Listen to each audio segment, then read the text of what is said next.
Perang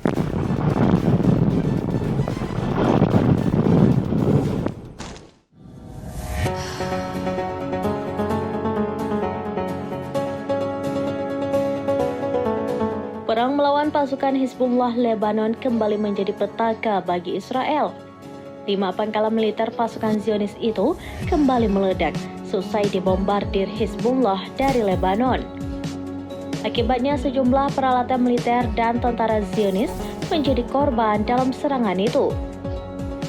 Dilansir dari Pars Today pada Minggu 11 Februari, hal itu telah dikonfirmasi oleh Hizbullah dari Lebanon.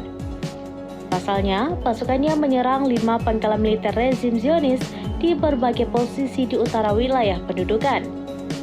Di antaranya, serangan terhadap 2 pangkalan militer Al-Ramata di Sheba dan Al-Malikiyah. Serangan yang diklaim sebagai balasan atas kekejaman Zionis di Gaza itu pun menimbulkan kerusakan.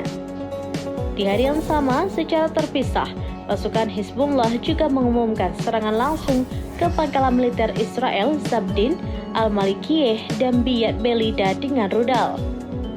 Sebelum operasi ini, Hizbullah telah mengeluarkan pernyataan serangan rudal ke pangkalan Al-Baghdadi dan menyebabkan peralatan militer termasuk tank Merkava hancur.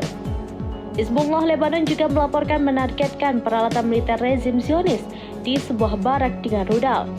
Rentetan serangan Hizbullah itu pun diklaim menyebabkan korban jiwa di pihak tentara Israel.